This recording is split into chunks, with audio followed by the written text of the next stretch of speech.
안녕하세요. 기구한 인생을 살게 된 40대 남자입니다. 대부분의 사람들은 평범한 인생의 단계를 밟으며 살아가죠.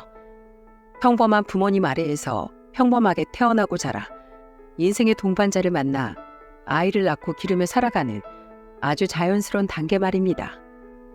하지만 전 평범한 듯 하면서도 무엇 하나 결코 순탄한 법이 없던 인생을 살아왔습니다. 그중 2년 전 제게 일어났던 사건에 대해서 친구들과 지인들 그 누구에게도 차마 털어놓지 못했어요. 앞으로도 저는 쭉 그 비밀을 제 가슴 속에만 품고 살아갈 생각이고요.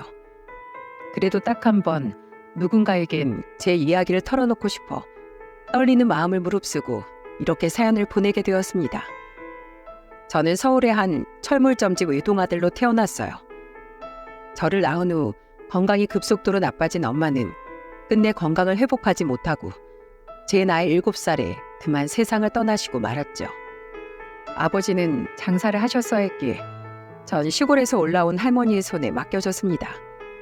저는 엄마가 보고 싶어서 매일 밤마다 울었어요. 그리고 아버지는 그런 저를 위해 제 나이 12살에 새엄마를 집으로 데려오셨죠. 그날 그렇게 전 두 번째 엄마를 가지게 되었습니다. 아버지에게 듣기로 엄마 또한 재혼이라고 하시더군요. 전 남편과의 사이에서 아이는 없었고요. 처음엔 조금 어색했지만 이내 엄마라는 말은 제 입에 찰싹 달라붙어 떨어질 줄을 몰랐습니다. 오래도록 그리워했던 엄마라는 존재가 너무 좋아서 저는 시도 때도 없이 엄마를 불러댔거든요. 엄마, 뭐 하세요? 엄마 저녁밥 하지. 저도 도와드릴게요. 저도 엄마랑 같이 하고 싶어요. 동욱이 네가? 그래, 그럼 식탁에서 콩나물 좀 다듬어 줄래? 어떻게 하는 거냐면 저 엄마 이번에 저 학교 운동회 하는데 와주실 수 있어요? 다른 애들한테 올해는 우리 엄마도 올 거라고 제가 자랑을 다 해놔서. 운동회라고? 우리 아들 보러 이 엄마가 당연히 가야지. 우리 동욱이 무슨 김밥 좋아해? 엄마가 도시락 싸가지고 우리 아들 응원하러 갈게. 이곳 사연들을 들어보면 참 나쁜 계모들이 즐비하던데 저희 엄마는 그렇지 않았습니다. 오히려 정반대였죠. 귀찮을 법도 했건만 엄마는 오히려 절 친아들처럼 아끼고 보살펴 주셨거든요. 하루하루가 행복했어요. 엄마를 얻은 제겐 세상 그 무엇도 두려울 것이 없었죠. 아버진 저를 끔찍이 아껴주는 엄마를 보며 무척이나 고마워하셨습니다. 저는 날이 갈수록 눈에 띄게 밝아졌고 할머니 또한 엄마를 귀한 딸처럼 아끼셨어요. 그리고 할머니는 마치 해야 할 숙제를 끝낸 듯 엄마가 집에 온 지 2년 만에 조용히 숨을 거두셨죠. 마지막까지 그토록 아끼시던 엄마의 손을 잡은 채로 말입니다. 엄마는 저를 마냥 오냐오냐 키우진 않으셨습니다. 한창 사춘기가 왔던 전 중학교 3학년 시절 나쁜 친구들을 따라 잠시 방황을 했던 적이 있어요. 친구들을 괴롭히진 않았지만 겉멋이 들어 노는 친구들을 따라 호기심에 술을 마시고 담배를 피웠죠. 그러다 한 번은 엄마에게 제대로 걸리고 만 겁니다. 그때 전 엄마에게 처음으로 메타작을 당해봤어요. 이놈의 자식아! 엄마, 아파요. 엄마는 제 등짝을 마구 후려치셨습니다. 그리곤 손이 퉁퉁 부은 채 화난 표정으로 앉은 엄마 앞에 무릎을 꿇고 연신 죄송하다고 잘못을 빌었죠. 엄마는 엄한 목소리로 제게 이렇게 말씀하셨어요. 동욱아, 왜 네 스스로 시간과 정성을 들여서 네 인생을 망치는 경험을 하니?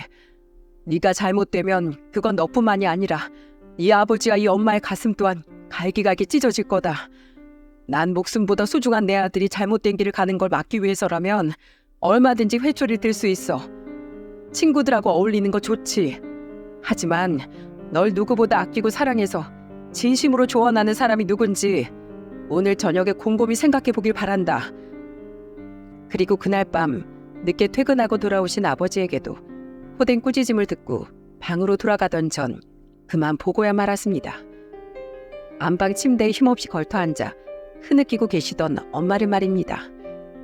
그날 전 어린 마음에도 제가 무언가 큰 잘못을 저질렀다는 사실 하나만은 단단히 깨달았던 것 같아요. 그래서 그날 이후 전 호기심에 저질렀던 비행과 일탈 모두를 그만두고 다시 학업에 열중하게 되었죠. 저는 부모님의 지원과 도움으로 서울의 중위권 대학에 합격할 수 있었습니다. 아버지께서도 절 많이 도우셨지만 수험 생활 내내 헌신적으로 절 챙긴 엄마가 아니었다면 전 그 힘든 고3 생활을 버텨내지 못했을 거예요. 대학교 합격 통지를 확인한 후 제가 누구보다 먼저 달려가 꽉 안고 눈물을 터뜨렸던 사람도 바로 엄마였죠. 시간이 흘러 대학을 졸업한 전 공기업에 취업을 했습니다. 아주 평탄한 삶의 연속이었죠. 저는 대학 친구가 주선한 소개팅으로 만난 아내와 결혼해도 꼴이 날 수 있었어요. 직장인이었던 아내는 활기차고 착한 사람이었습니다. 아내의 모습을 가만히 보고 있노라면 어찌나 사람이 반짝반짝 빛나던지 전 아내를 보며 항상 제게 과분한 여자라고 생각했어요. 저희 부모님 또한 그런 아내를 무척이나 좋아하셨죠. 특히 엄마는 제가 아내와 본가에 갈 때면 항상 아내를 백년 손님 대하듯 귀하게 대해주시더라고요. 네 시할머니도 며느리였던 날 아주 귀하게 대해주셨지.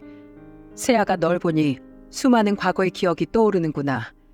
네 손에 앞으로도 우리 집에선 물 한 방울 묻히지 않을 테니 모쪼록 자주 놀러오렴. 목사님이었던 장인어른과 교회 전도사로 일하셨던 장모님 또한 절 친아들처럼 아껴주셨습니다. 평온한 결혼 생활 속에서 저와 아내는 귀여운 딸도 한 명 낳았어요. 아내 또한 처가댁의 외동딸이었던지라 양가에선 첫 손주의 탄생을 무척이나 기뻐하셨죠. 하지만 우리의 행복은 그리 오래 가지 못했어요. 딸아이가 돌도 되기 전 아내는 그만 난소암 사기 판정을 받고 말았거든요. 아내는 양가 식구들의 간절한 기도 속에서 수술을 받고 항암 치료를 받으며 투병 생활을 이어갔지만 결국 채 2년이라는 시간을 넘기지 못하고 세상을 떠나버렸죠. 고작 우리 딸의 나이 3살의 말입니다. 슬픔을 딛고 혼자 딸을 키워내야 했던 전 엄마의 권유로 부모님의 집에 다시 들어가게 되었습니다. 엄마는 직장 생활을 하는 저를 위해 우리 딸을 돌봐주셨고 다행히 7살이었던 저보다도 더 어린 나이에 엄마를 잃은 딸은 엄마의 존재를 기억하지 못했습니다. 딸은 초등학교에 들어가기 전까지 저희 엄마인 할머니의 지극정성으로 인해 엄마의 빈자리를 느끼지 못하고 밝게 자랐죠. 저는 아내가 세상을 떠난 후 자주는 아니어도 처부모님의 생신과 명절엔 딸을 데리고 항상 두 분을 찾아뵈었어요. 하지만 아내가 떠난 지 3년 뒤 장인어른은 조용히 저를 불러 이렇게 말씀하시더군요. 이쯤 하면 됐네 강서방. 이제 그만 오게. 자네가 계속 우릴 찾아오면 자네만 더 힘들어. 우리 또한 우리 딸아이 생각이 나서 고통스럽긴 마찬가지고 서로의 평안한 삶을 위해 더는 서로 보지 않는 것이 나아. 우리 하영이만 모쪼록 행복하게 잘 키워주게. 그리고 자넨 아직 젊으니 우리 딸을 잊고 앞으로 새 인생 살아. 저는 엉엉 울며 장인어른께 이러시지 말라고 빌었지만 장인어른은 가슴 아픈 표정을 지으면서도 단호하게 절 밀어내시더군요. 장모님 또한 장인어른 곁에서 펑펑 울며 저에게 작별 인사를 고하셨죠. 그렇게 그날 이후 전 더 이상 두 분을 뵙지 못했습니다. 몇 번 더 두 분께 연락을 드렸지만 두 분은 더는 제 연락을 받지 않으셨어요. 너무 힘들었지만 저는 엄마의 끝없는 응원과 지지로 결국 다시 일어설 수 있었습니다. 그렇게 아내가 세상을 떠난 지 약 7년이라는 시간이 흘렀어요. 딸이 초등학교 3학년이었던 어느 날 엄마는 저를 불러 이런 말씀을 하시더군요. 동우가 넌 재혼할 생각 없니? 하영이가 초등학교에 들어가고 나서 부쩍 엄마의 빈자리를 많이 느끼는 것 같더구나. 아무래도 집에서만 있을 때하고는 다르게 주위 친구들이 사는 모습이 눈에 들어올 테니까. 저는 최근 몇 년간 왜 자신만 엄마가 없냐고 울먹이던 딸의 모습을 떠올렸습니다. 제가 쓰게 웃자 엄마는 말을 이으셨어요. 동우가 너도 알잖니? 엄마의 빈자리가 그 나이 때 애들에게 얼마나 크게 느껴지는지. 엄마라는 존재가 아이에게 얼마나 필요한지 말이야. 그러니까 하영이를 위해서라도 재혼에 대해 진지하게 한번 생각해봐. 이 엄마 주변에 아직 시집 안 간 딸을 둔 지인이 하나 있어. 그 딸이 결혼 생각이 없어서 여태 시집을 안 가서 그렇지. 내가 몇 번 보니 애가 참 바르고 착하더구나. 엄마가 주선해 줄 테니까 한번 만나봐. 어느새 얼굴에 주름이 많아진 아버지는 엄마 옆에 앉아 부록이 넘은 아들을 걱정하며 엄마의 말씀을 거두시더군요. 저는 저를 걱정하는 두 분의 마음과 엄마를 찾으며 울던 딸을 떠올리며 결국 알았다고 대답했죠. 그런데 엄마, 제가 집에 놀러 오시던 엄마 친구분들은 전부 배웠던 것 같은데 그분은 어느 이모 따님이에요? 그 중엔 없어. 아주 예전에 알고 지내던 지인 딸이야. 지금은 저기 어디냐? 전라도 시골에서 살고 있다는구나. 하도 멀리 살아서 통화만 하지 나도 잘 못 봐. 엄마의 말씀처럼 엄마 지인의 따님은 만나서 이야기를 나누어 보니 정말 예의 바르고 좋은 사람이었어요. 안녕하세요. 김주연입니다. 말씀 많이 들었어요. 뵙게 되어서 반갑습니다. 중소기업에 다니고 있다던 주연 씨는 저와 나이가 6살이나 차이가 나더군요. 저는 사별을 한 데다 나이도 많고 아이까지 있었던 터라 주연 씨가 너무 아깝게 느껴졌어요. 솔직한 심정을 털어놓는 제 말에 주연 씨는 이렇게 대답하더군요. 그게 어디 동욱 씨 잘못인가요? 무작위로 사람을 골라서 불행을 주는 세상 탓이죠. 전 아직 동욱 씨처럼 그러나 가슴 아픈 일을 아직 겪지 않은 사람일 뿐이고요. 누가 먼저고 나중이냐는 차이일 뿐 동욱 씨가 저에 비해 기우는 부분은 아무것도 없다고 생각해요. 항상 신중히 말을 골라 이야기하던 주연 씨의 현명함이 전 무척 좋았습니다. 그리고 8개월간의 만남 이후 제 나이 43, 제 딸의 나이 11살에 저와 주연 씨는 결혼식을 올렸어요. 그런데 이상하게 결혼식 날 아내와 저희 엄마는 마치 사연 있는 사람들처럼 눈물을 주룩주룩 흘리더군요.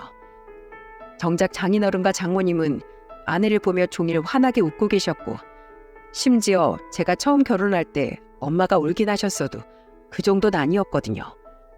나중에 엄마에게 물으니 엄마는 멋쩍은 듯 웃으며 이렇게 말씀하셨죠. 네가 그동안 네 전처 보내고 많이 힘들어했던 게 생각나서 그랬던 것 같구나. 새아가야 뭐 결혼식 날 신부가 오는 게 드문 일도 아니지 않니? 새아가도 살아오면서 우여곡절이 많았겠지. 그렇게 우리는 저희 부모님 댁에서 신혼생활을 시작했습니다. 저는 딸을 데리고 분가를 하려고 했지만 아내가 먼저 제게 합가를 하고 싶다고 제안했죠. 전 어른들 모시고 사는 게 좋아요. 어릴 때부터 사람이 많이 북적이는 집안에 시집가고 싶었거든요. 게다가 갑자기 자기를 돌봐주던 할머니하고 떨어지게 되면 하영이가 많이 힘들어할지도 모르고요. 속 깊은 아내의 말이 전 무척이나 고마웠습니다. 저희 부모님 또한 마음이 비단결같이 고운 며느리가 집에 들어왔다며 굉장히 기뻐하셨죠. 제 딸은 어렸을 적 저와 마찬가지로 처음엔 아내를 무척이나 낯설어 하더군요. 하지만 아내가 먼저 끊임없이 딸에게 가까워지려고 노력해 주었기에 두 사람은 이내 사이 좋은 모녀 관계로 발전할 수 있었어요. 그런데 아내에게선 가끔 이상한 위화감이 느껴지더군요. 여보, 우리 주말에 장인 장모님 뵙고 올까? 결혼하고 아직 한 번도 못 뵀잖아. 신혼여행 다녀와서도 바쁘시다기에 딱 한 번 전화드린 게 전부고. 됐어. 우리 부모님 워낙 쿨하신 분들이라 우리만 잘 살면 됐다 주이셔. 내가 종종 안부 전화 드리는 걸로 좋게. 전화를 드렸었어? 난 당신이 장인어른이나 장모님께 전화 드리는 거 한 번도 못 봤는데. 아, 그게 출근해서 점심시간에 짬내서 종종 전화 드렸어. 분명 제가 처음 인사드릴 때와 상견례 자리에서 아내와 처부모님의 사이는 무척 좋아 보였습니다. 그런데 아내는 결혼한 비론 한 번도 친정에 가거나 제 앞에서 처부모님과 통화하는 모습을 보이지 않더군요. 제가 전화를 드리겠다고 해도 처부모님이 워낙에 낯을 가리셔서 부끄러워하실 거라며 제가 전화하는 것을 막았고요. 의아함이 들긴 했지만 아내에게도 무언가 사정이 있겠거니 싶어 전 기다리기로 했습니다. 세상에 사연 없는 사람은 없으니까요. 언젠가 때가 되면 어련히 말해주겠거니 싶었죠. 그런데 제가 결혼한 지 5개월쯤 지난 어느 주말, 다시 11살이었던 딸이 제게 이상한 말을 하더라고요. 아빠, 엄마랑 할머니 좀 이상해. 뭐? 엄마랑 할머니가 왜? 딸의 뜬금없는 말에 전 의아하게 물었습니다. 당시 집에는 저와 딸밖에 없었어요. 만난 지 얼마 안 되었는데도 마치 친모녀처럼 사이가 좋았던 엄마 아내는 영화를 보러 간다며 집을 나섰고, 아버진 일이 있다며 토요일임에도 불구하고 철물점에 나가셨거든요. 딸은 순진무구한 표정으로 제게 말했죠. 할머니는 아빠 엄마잖아. 그치? 근데 엄마도 자꾸 할머니한테 엄마라고 불러. 할머니도 그냥 쥐어나 이러시고. 근데 아빠랑 할아버지가 같이 있을 때면 다시 어머님, 어머마 서로 이렇게 부른다? 그리고 저번엔 내가 방에 있을 때 몰래 봤는데 엄마가 할머니한테 안겨서 엄마 엄마 하면서 울고 있던데? 할머니도 엄마한테 막 미안하다면서 울고. 난 엄마랑 할머니가 우니까 괜히 무섭고 슬퍼서 방에서 못 나갔어. 애들은 거짓말을 못하는 법이니 딸의 말이 거짓말일 리도 없고, 딸이 거짓말을 할 이유도 없었기에 저는 생각이 복잡해졌어요. 사이가 각별해진 거면 각별해진 거지. 왜 저와 아버지 앞에선 서로 부르는 호칭을 숨긴답니까? 게다가 장모님이 버젓이 살아있는데 저희 엄마를 엄마라고 부른다는 아내가 너무나 이상했죠. 그러고 보니 계속 처가댁을 피하던 아내의 모습이나 전라도 분이라던 처부모님께서 일말의 사투리도 쓰지 않으셨던 것이 떠오르며 제 안에 의심이 피어나더군요. 제가 괜한 의심을 하는 것일 수도 있겠지만 한 번 시작된 의심은 끝이 나질 않더라고요. 결국 전 우선 제가 모르는 무슨 사정이 있던 제 오해이건 간에 이 문제에 대해 확인을 해봐야겠다고 생각했습니다. 저는 가족들 몰래 소형 녹음기를 몇 개 사서 집안 곳곳에 설치를 해뒀어요. 그리고 매일 밤 가족들이 모두 잠들 때까지 기다렸다가 녹음기를 회수해 대화 내용을 확인하고 제자리에 돌려놓길 반복했죠. 딸의 말대로 아내와 엄마는 둘만 있는 자리에선 서로 엄마, 주연아 이렇게 부르더군요. 게다가 두 사람의 대화는 정말로 친모녀처럼 친근하게 느껴졌죠. 그리고 6살째 되는 날 밤 저는 드디어 두 사람의 엄청난 비밀을 알게 되고 말았습니다. 엄마, 우리 정말 이대로 모두를 기만해도 되는 걸까? 나 하영이 아빠가 친정 이야기 꺼낼 때마다 너무 무서워서 미칠 것 같아. 모든 걸 다 들킬까봐 심장이 조마조마하다고. 설마 나 몰래 그 사람들한테 따로 전화하는 건 아니겠지?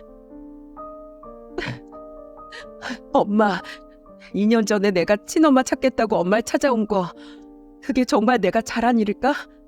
엄마랑 나 그리고 이 집 식구들 모두를 불행하게 만든 일은 아니었을까? 그런 말 마라. 내가 예전에 그 집에 널 떼어놓고 쫓겨나듯 나왔을 때 내가 얼마나 참담한 심정이었는지 넌 짐작도 못할 거다. 그 집 식구들하고 두 번 다시 엮이기 싫어서 한때는 내가 널 정말 없는 자식이라고 생각했을 때도 있었어.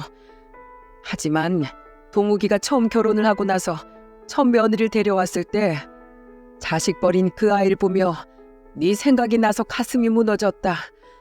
어떻게 해서든 널 데려왔었어야 하는 건가 싶어서 그날부터 하루도 빠짐없이 후회했지. 그리고 이 집에 딸이 없다고 거짓말한 내 자신이 죽도록 미웠어. 천추의 한이었지.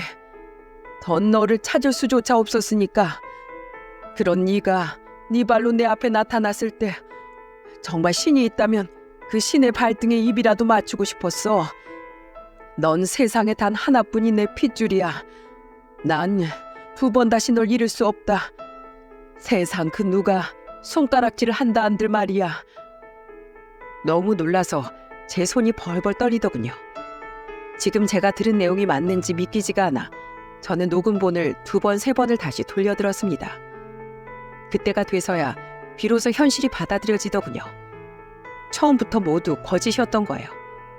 아내는 존재하지도 않았던 엄마 지인의 딸이 아니라 오래전 엄마가 전 남편과의 사이에서 난 친딸이었던 겁니다. 제가 새 처부모님이라고 철석같이 믿고 있던 그 사람들은 저희 엄마가 치밀하게 돈으로 고용해 준비해두었던 연기자들이었던 거죠. 미칠 것 같았습니다. 아무리 생각해도 이해가 되지 않았어요. 그토록 절 진심으로 아껴주었던 엄마가 그것도 자신의 친딸과 왜 이런 끔찍한 일을 저지른 건지 말입니다. 저희 집안엔 뜯을 만한 큰 재산이 있던 것도 아니고 아내가 저와 결혼해봤자 크게 득볼 일도 없었는데요. 나 몰래 사망보험이라도 들어뒀나? 아니면 우리 아버지 사망보험을? 그럼 그동안 엄마의 모든 행동들은 전부 거짓이었나? 그 기나긴 세월 모두? 저는 그날 밤 결국 한숨도 자지 못하고 밤을 지새웠습니다. 그리고 다음 날인 토요일 아침 일찍 잠을 자고 있던 딸을 제외한 모든 가족을 불러 모았죠. 무슨 일인데 주말 꼭두 새벽부터 식구들을 다 깨워? 아버지는 잠이 덜 깨신 듯 눈을 비비며 물으셨고 아내와 엄마 또한 의아한 얼굴로 절 바라보더군요. 저는 아무 말 없이 엄마 아내의 대화 녹음본을 재생시켰죠. 재생이 전부 끝난 뒤에 엄마 아내의 얼굴을 보니 두 사람의 얼굴은 사색이 되다 못해 시퍼렇게 질려 있더라고요.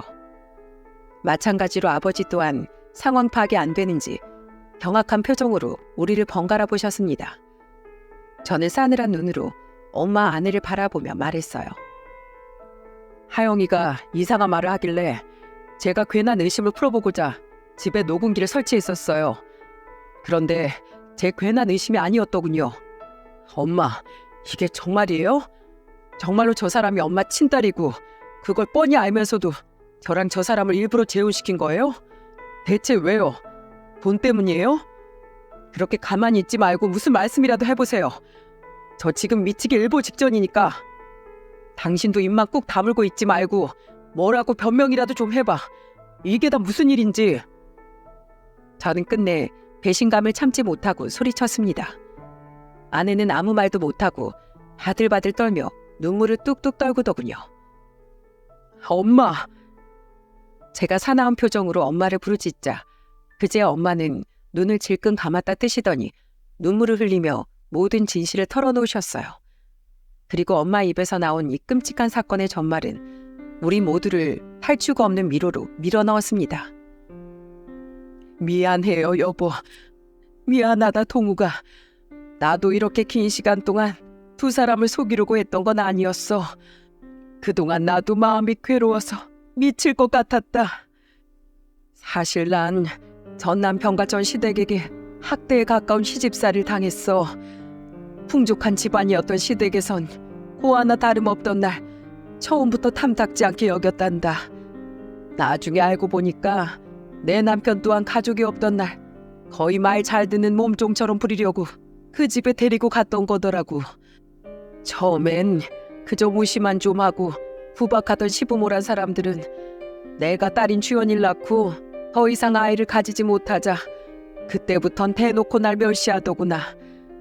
내가 늦잠이라도 자는 날엔 시부라는 사람이 날 발길질로 깨웠고 시모는 국이 맛이 없다며 내 얼굴에 뜨거운 국그릇을 집어던지는 게 일상이었지. 울면서 내가 제발 나가 살자고 전 남편에게 매달렸더니 전 남편 또한 나한테 손찌검을 하기 시작했다. 고 하나 다름없는 피로한 날 데리고 살아주는 것만 해도 고마워해야 할 판에 어딜 도망치려고 하냐면서 말이야. 나는 그 집에서 눈 뜰 때부터 잠들 때까지 집안일을 하고 남편 시중을 드는 노예, 그 이상도 이하도 아니었어. 난 그 사람들에게 매번 내가 하잘것없는 인간이라는 세뇌를 당하면서도 주연이 하나만 보고 이를 악물고 버텼지. 그러다 주연이가 4살이 됐을 때 난 그 집에서 쫓겨났다. 내가 있으면 재혼하는데 방해가 된다면서 말이야. 전 남편 놈에게 여자가 생겼거든. 그때 그 인간 같지도 않은 전 시부모가 나에게 단단히 으름장을 놨지. 이 집에서 있었던 일 밖에서 떠들고 다니지 마라. 그리고 앞으로 네 딸을 보겠다며 이 집에 찾아와서 내 아들 앞길도 막지 마라. 또다시 자기들 눈앞에 나타나면 나뿐만 아니라 내 딸도 가만두지 않겠다. 이러면서 나한테 주먹을 쥐어 보이더구나. 그때 난 뒤도 돌아보지 않고 도망쳤다. 주연이가 걱정이 되긴 했지만 자기 아들 핏줄이라며 그 인간들이 주연이에겐 그래도 잘해줬으니 괜찮겠지. 그 집엔 돈도 많으니 이게 오히려 주연이를 위한 일이 맞아. 이러면서 애써 스스로를 다독였지. 무엇보다 난 더 이상 그 김씨 가문 근처엔 얼씬도 하고 싶지 않았어. 솔직히 난 그 집이 너무 무서웠단다. 그 집 식구들이라면 자다가도 이가 갈릴 정도로 치가 떨렸지. 그러다가 동욱이 네 아버지를 만나 재혼을 했고 난 태어나서 처음으로 남편과 시어머니의 사랑을 느낄 수 있었다. 너무 행복하고 두려웠어. 겨우 얻은 이 행복이 깨지진 않을까 싶어서 처음엔 잠조차 제대로 이룰 수가 없었지. 그래서 그 집에 대한 모든 흔적을 내게서 없애고자 난 딸조차 없는 척을 했다. 처음에라도 네 아버지한테 사실대로 털어놨어야 했는데 차마 이 행복이 깨질까 봐 그러지 못했어. 그리고 내가 다시 딸을 보려고 그 집을 찾아가면 주연이조차 가만두지 않겠다고 했으니 난 멀리서나마 마음으로 내 딸의 행복을 빌어줄 수밖에 없었다. 그리고 그 죄책감에 난 동욱이 널 더욱더 정성으로 키웠어. 내 딸을 대신해서 아들인 널 더욱 훌륭하게 그리고 행복하게 키우고 싶었단다. 하지만 애써 잊고 살던 우리 주연이가 자식 같은 첫 며느리를 만난 이후로 더더욱 간절하게 보고 싶더구나. 밥은 잘 먹고 살고 있는지, 며느리처럼 동욱이 너 같은 좋은 남자 만났을지 시간이 지날수록 걱정이 되었어. 엄마는 눈물이 멈추지 않는지 잠시 말을 멈추고 옷소매로 연신 눈물을 닦으시더군요.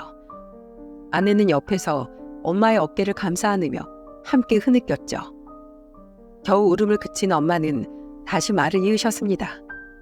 저는 잠자코 엄마의 말을 마저 들어보기로 했습니다.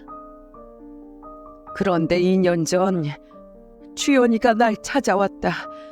동사무소에 부탁해서 내 기록을 찾았다는구나.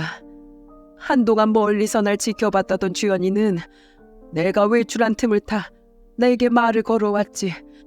주연이를 거의 30여 년 만에 다시 만났을 때 그때 내 마음이 어땠을지 짐작하겠니? 죄책감과 반가움, 감사함과 경악스러움이 모두 밀려왔다. 그리고 주연이가 어떻게 살았는지 전부 들은 그 순간 난 엄청난 죄책감에 휩싸여 주연이 앞에서 얼굴조차 들 수가 없었어. 전 남편의 세 부인은 아들을 둘이나 낳았다는구나. 전 남편은 물론이거니와 악마 같은 전 시부모들은 손주들이 생기니까 우리 주연이를 찬밥 취급하며 거의 방치하듯 키웠다는데 그 말을 듣는 순간 내 자신이 죽이고 싶을 정도로 미웠어. 어린 내 딸이 멸실받으며 울고 있던 그때 엄마인 난 희낙낙 때문에 행복해하고 있었다는 사실이 정말 죽고 싶을 만큼 절망스러웠지. 그들은 내가 주연이를 버리고 도망친 거라고 끊임없이 주연이에게 말했다는구나. 그런 버러지 같은 엄마를 찾는 건 용납 못한다며 주연이가 어른이 되어서도 날 못 찾게 막았어. 그렇게 애를 서럽게 과시하면서 키울 거면 나한테 진즉에 보내주기라도 하지. 정말 어떻게 인두겁을 쓰고 애한테 그런 짓을 할 수 있니?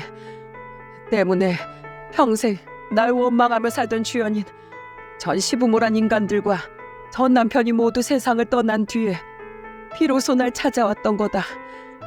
정말로 그들의 말처럼 내가 자신을 버리고 떠난 건지 왜 자신을 버린 건지 꼭 날 찾아와서 묻고 싶었대. 그리곤 혹시 나도 자신처럼 죽은 전 시부모와 전 남편에게 쫓겨난 건 아닌지, 그래서 어쩔 수 없이 자신을 두고 떠난 건지 꼭 확인하고 싶었다더구나. 주연이 내게 물으며 펑펑 울었어. 자신은 끝없이 날 그리워했다면서 말이야. 난 주연이한테 그 집에서 내가 당했던 일들, 그리고 그들이 두 번 다시 주연이 앞에 나타나지 말라며 으름장을 놨던 일들 모두를 털어놨다. 그제야 30년간 우리 두 모녀 사이에 있던 모든 오해가 풀린 거야. 그리고 펑펑 울며 주연이 앞에서 다짐했지. 2번 다시 널 혼자 두지 않겠다. 그동안 그 불행 속에 주연이 널 던져놓았던 죄에 대한 속죄를 내가 어떻게든 하겠다고 말이야. 그런데 주연이를 내 곁에 데려오려니 이미 너무 오랜 시간 동안 너와 네 아버지에게 딸이 없다고 거짓말을 해왔던 터라 방법이 없더구나. 그래서 한동안 가족들 몰래 주연이를 만나며 챙겨줬는데 자꾸만 엄마로서 딸 곁에 있고 싶다는 욕심이 들었어. 해서 급한 마음에 그만 내가 해서는 안 될 일을 너와 네 아버지에게 저지르고 말았다. 어차피 법적으로 남남이니 문제가 없을 거라고 생각했어. 그런데 내가 그래서는 안 되는 거였다. 내 생각이 짧았어. 늦게라도 너와 네 아버지에게 솔직하게 전부 털어놓고 주연이를 내 딸이라고 밝힌 후에 그때 집에 데려오든 했어야 했던 거야. 전부 다 내 탓이다. 우리 주연인 계속 싫다고 했지만 내가 억지로 밀어붙인 거야. 그러니 제발 우리 불쌍한 주연이를 탓하지 말고 모든 원망의 화살은 내게로 돌려다오. 정말 미안하다. 내가 이기적인 마음에 너무 끔찍한 일을 저질러 버려서 결국 이렇게 모두에게 고통을 안겨주게 되었구나. 여보, 미안해요. 아니에요. 저도 엄마 곁에 있고 싶은 마음에 잘못된 걸 알면서도 엄마와 함께 그런 끔찍한 일을 꾸몄어요. 30년 동안 그 집에서 못 불렀던 엄마라는 이름, 이제라도 엄마 곁에서 마음껏 부르며 살고 싶어서 욕심부렸어요. 엄마 혼자의 잘못이 아니에요. 제가 엄마 앞에 나타나지만 않았어도 이런 일이 생기지 않았을 거예요. 여보, 아버님, 정말 죄송합니다. 엄마는 소파에서 내려와 무릎을 꿇고 오열하더군요. 아내는 함께 엄마의 옆에 무릎을 꿇고 흐느끼고 있었죠. 너무 처절한 사연에 저는 그 2사람에게 비난을 퍼부을 수도, 그렇다고 위로를 건넬 수도 없었습니다. 그런 아픈 사연이 있었기에 2사람은 결혼식장에서 그토록 서글프게 울었던 거였어요. 저는 참담한 마음을 누르지 못하고 눈을 질끈 감으며 눈물만 흘렸습니다. 한참 동안 엄마 아내를 내려다보던 아버지는 테이블에 놓인 담뱃갑을 쥐어들고는 떨리는 걸음으로 베란다로 향하시더군요. 저는 그들을 내버려 두고 방으로 들어와 한참 동안 얼굴을 감싸고 절규했습니다. 이 걷잡을 수 없는 상황을 도대체 어떻게 풀어나가야 하는지 알 수가 없었어요. 2사람을 당장 이 집에서 쫓아낼 수도, 그렇다고 모든 걸 감싸 안을 수도 없었죠. 세상 그 어떤 것보다 더한 막장이 제 인생에 일어났다는 사실이 믿기지가 않았어요. 그 뒤 아버지는 간단한 짐을 싸들고는 집을 나가셨습니다. 남해로 내려가 한동안 낚시를 하며 생각을 정리하고 싶다는 말만 남긴 채로 말이죠. 저 또한 차마 아내와 엄마의 눈을 똑바로 마주할 수가 없더라고요. 그들을 볼 때마다 배신감과 연민이 동시에 밀려왔거든요. 아내와 엄마는 애써 딸에게는 평소 같은 행동을 보였지만 이후엔 안방에서 쥐 죽은 듯이 생활하더군요. 마치 처벌을 기다리는 죄인처럼 말입니다. 아버지가 남해로 떠난 지 일주일 정도 지난 날, 아버지는 제게 전화를 거셨어요. 아버지는 오랜 고민 끝에 결국 결정을 내린 모양이시더군요. 동우가, 어머니랑 네 엄만 어찌 지내고 있냐? 하영인 잘 있고? 2사람은 그냥 안방에서 숨소리도 들리지 않을 정도로 조용히 지내고 있어요. 가끔 제게 무슨 말을 하고 싶어 보이긴 하는데 그냥 전 외면하고 있고요. 아직 2사람에게 무슨 말을 해야 하는지 도통 모르겠어서요. 하영이 앞에선 최대한 티를 내지 않으려고 하는데 집안 분위기가 이상한 걸 애도 아는지 자꾸만 제게 엄마랑 할머니랑 무슨 일이 있냐고 묻더라고요. 애한텐 또 어떻게 이야기해야 하는지 정말 미치겠어요, 아버지. 왜 우리한테 이런 일이 생긴 거죠? 아버지는 제 말에 한숨을 푹 내쉬더니 저에게 이런 말씀을 하셨습니다. 그리고 아버지의 말은 저에게 더욱 큰 고민을 안겨주었죠. 동우가 너만 괜찮다면 난 너희 엄마랑 하영 어멈 한 번만 용서해 주려고 한다. 물론 그 두 사람이 우리에게 저지른 일은 너무도 끔찍한 일이야. 나도 전 며칠 동안은 당장 그 둘을 집에서 쫓아내려고 마음먹었어. 하지만 동우가, 너도 알지 않니? 적어도 네 엄만 널 진심으로 사랑한다는 사실을 말이다. 적어도 난 네 엄마가 널 친자식에 버금간, 아니 그 이상의 애정으로 널 키웠다는 것만은 잘 알고 있어. 네 엄마가 자기 딸에게 못 준 애정을 대신 너에게 줬다고 한들, 널 진심으로 자식으로 생각하지 않았으면 절대 너에게 그렇게 헌신하지 못했을 거다. 네 엄마가 아니었으면 네가 지금처럼 이렇게 훌륭하게 자라지도 못했을 거야. 그거 하나만은 내가 장담한다. 네 엄마가 홀로 괴로워하면서도 가족에게 최선을 다했던 30년이라는 세월을 잊지 말자. 더군다나 하영 어멈도 너와 하영이, 그리고 나한테까지 정말 끔찍이 잘하지 않았니? 딱 봐도 느껴지더구나. 가족에 대한 애정이 정말 많이 굶주렸던 아이라는 게 말이야. 그래서 어멈이 자기 친정에 가지 않으려는 것도 아무 말 안 하고 그냥 지켜만 봤던 거다. 겉보기엔 좋은 사람들처럼 보였어도 자기 자식에게 모자란 애정을 주었을 거라고 내 짐작했었지. 결국 그 두 사람 모두 가짜였지만 말이야. 동우가, 넌 내 말을 어떻게 생각하니? 너에겐 내 강요하지 않으마. 이건 나보다 너한테 더 중요한 문제니 말이다. 난 내일 아침에 첫 차 타고 올라갈 생각이다. 그때 우리 다시 이야기하자꾸나. 아버지가 통화를 끝낸 전 머리를 감싸고 한참을 고민했습니다. 어린 제 손을 잡고 환히 웃으며 함께 장을 보던 엄마의 모습, 절 혼낸 후 몰래 안방에서 울고 계시던 엄마의 가는 어깨들이 제 눈앞에 떠올랐죠. 게다가 제 딸이 잠들 때까지 옆에 누워 책을 읽어주다가 함께 잠든 아내의 모습과 아픈 제 과거를 듣고 한참 동안 눈물을 멈추지 못하던 아내의 우는 얼굴이 제 모든 기억을 덮어버리니 참을 수 없이 가슴이 아파왔어요. 그리고 다음 날 저는 첫 차를 타고 남해에서 올라온 아버지 외침에 잠에서 깼죠. 예, 동우가, 어여 일어나 봐라. 네 엄마랑 하영 어멈이 사라졌다. 화들짝 놀라 아버지가 계신 안방으로 향하니 아버지는 망연자실한 표정으로 침대에 걸터 앉아 계시더군요. 안방은 아주 깔끔하게 정돈되어 있는 상태였고요. 어떻게 된 거야, 아버지? 두 사람이 사라지다뇨? 분명 어젯밤까지만 해도 두 사람이 집에 있는 모습을 봤었는데요. 아버지는 떨리는 손으로 제게 연습장을 찢은 듯한 쪽지 하나를 내밀었습니다. 그 쪽지엔 이렇게 쓰여 있었죠. 내 욕심으로 인해 우리 가정을 망친 것 같아 너무 미안해요, 여보.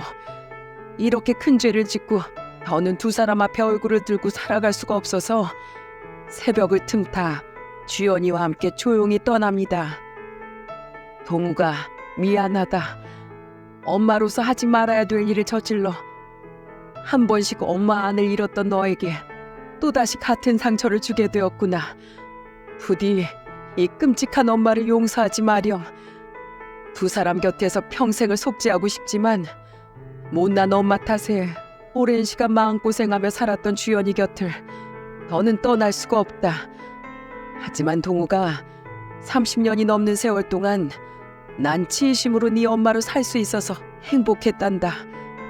그러니 아들아, 이 엄마를 원망하며 앞으로의 네 삶을 낭비하지 말아라. 이 엄마는 그럴 가치도 없는 사람이니 나로 인해 원망에 사로잡혀 네 인생을 절대로 망치면 안 된다. 동우가, 이 못난 엄마는 있고 꼭 행복하렴. 어디에서든지 너와 하영이의 행복을 응원하마. 사랑한다. 여보, 우리 동욱이 잘 부탁해요. 미안해요. 그동안 고마웠어요.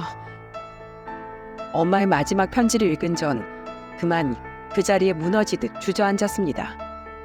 그리고 편지를 품에 안고 집이 떠나가라 통곡했죠. 이 편지에 꾹꾹 눌러담긴 30여 년 동안 절 사랑으로 키워준 엄마의 애정을 여실히 느낄 수 있었으니까요. 야반도주하듯 집을 떠나는 와중에도 마지막까지 제 걱정을 하던 엄마의 마음이 느껴져 가슴이 찢어지는 것 같았어요. 저와 아버지는 그 길로 곧장 두 사람을 찾아 나섰습니다. 저는 회사에 휴가를 내고 아버지는 가게 문을 닫고서 번갈아가며 딸을 돌봤죠. 아내는 회사까지 그만두고 잠적을 했다더군요. 그리곤 하루에 30통이 넘는 부재중 전화를 엄마 아내에게 남겼어요. 하지만 두 사람은 끝내 아버지 전화도 저의 전화도 받지 않았고 저는 두 사람을 찾아다닌 지 일주일 후 마지막이라는 생각으로 간절함을 담아 엄마에게 문자를 남겼습니다. 엄마, 너무 보고 싶습니다. 제발 절 떠나지 마세요. 그리고 엄마는 저와 아버지가 두 사람을 찾다 못해 절망감에 지쳐갈 무렵 드디어 제게 전화를 주셨습니다. 집을 나가신 지 정확히 열흘 만이었죠. 동우가, 엄마 지금 어디세요? 제가 아버지랑 얼마나 찾아다녔는지 아세요? 제가 지금 당장 엄마 계신 곳으로 갈게요. 엄마는 강원도의 한 바닷가에서 아내와 함께 머물고 계셨더군요. 저는 아버지께 딸을 부탁하곤 곧장 강원도로 향했습니다. 두 사람은 약속된 장소에서 초조하게 서성이고 있었어요. 저는 그들을 보자마자 차에서 내려 두 사람에게 뛰어갔죠. 그리곤 어색하게 절 부르는 엄마와 아내를 양팔로 부둥켜 안았습니다. 엄마, 여보. 두 사람은 잠시 당황한 듯 얼어붙었지만 이내 절 끌어안고는 펑펑 울더라고요. 동우가, 이 엄마가 정말 미안하다. 여보. 저는 제가 품에 안지 않으면 두 사람이 또다시 제 눈앞에서 사라지진 않을까 두려워 목 놓아 울면서도 두 사람을 더 세게 끌어안았습니다. 그렇게 우리 세 사람은 눈물의 상봉식을 마친 후에 다 함께 서울의 집으로 돌아오게 되었죠. 집에서 두 사람을 초조하게 기다리던 아버지 또한 엄마를 끌어안으며 한참을 흐느끼시더군요. 아이고, 이 바보 같은 사람아. 돈 한 푼 챙기지 않고 겁도 없이 어디로 떠났었단 말이야. 미안해요, 여보. 도무지 당신과 동욱일 볼 염치가 없어서 이대로 우리가 조용히 사라지는 게 두 사람을 위한 최선이라고 생각했어요. 죄송해요, 아버님. 내가 다 품어줌세. 당신이 우리에게 최선을 다했던 그 시간 이제 내가 그대로 갚아줄게. 주연일 내 며느리이자 자식처럼 품고 살아갈 테니 더는 나와 우리 동욱이 곁을 떠날 생각하지 마로. 아내는 끌어안고 오는 부모님을 보며 옆에서 함께 흐느끼고 있더라고요. 저 또한 또다시 흐르는 눈물을 꾹꾹 눌러 닦았죠. 엄마는 아버지의 품에서 벗어나 저를 보고는 눈물을 흘리며 물으시더군요. 아휴, 정말로 나랑 주연이가 이 집에 네 아버지와 네 곁에 있어도 괜찮겠니? 이렇게 끔찍한 잘못을 저지른 우리가? 이젠 제가 엄마도 집사람도 둘 다 지켜줄 거예요. 엄마가 그동안 이 사람 대신 저한테 헌신했던 그 시간들, 그 은혜, 이젠 제가 두 사람에게 갚아나갈게요. 그러니까 엄마, 더 이상 혼자서 괴로워하고 슬퍼하지 마세요. 여보, 당신도 이제 더는 혼자 마음 졸이며 살지 마. 그동안 정말 마음고생 많았어. 여보, 고마워요. 진심으로 고맙고 미안해요. 앞으로 평생 당신하고 아버님, 그리고 우리 하영이를 위해서만 살게요. 그렇게 우리 다섯 식구는 2년이 지난 지금 언제 그런 일이 있었냐는 듯 다시 평화를 되찾아 잘 지내고 있습니다. 당시 아버지는 혹시 모를 상황을 위해 친구 집에 놀러 가고 싶다는 저희 딸을 그 친구 집에 맡기셨었다고 해요. 참으로 아버지 해안이었죠. 어리다곤 하나 사리 분별을 할 수 있던 나이의 딸이 당시 상황을 봤었다면 우리 딸에게 설명 못할 큰 상처를 안겨주었을지도 모르니까요.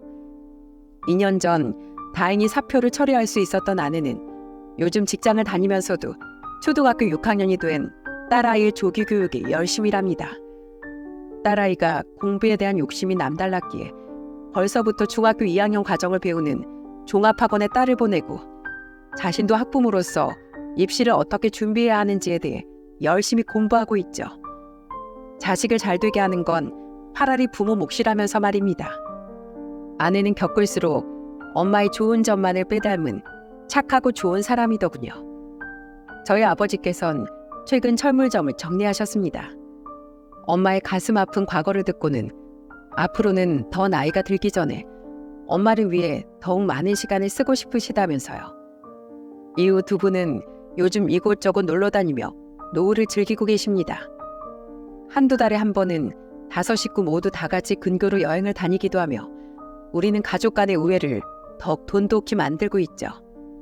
단 하나 달라진 점은 더 이상 아내는 저희 엄마를 엄마라고 부르지 않는다는 겁니다.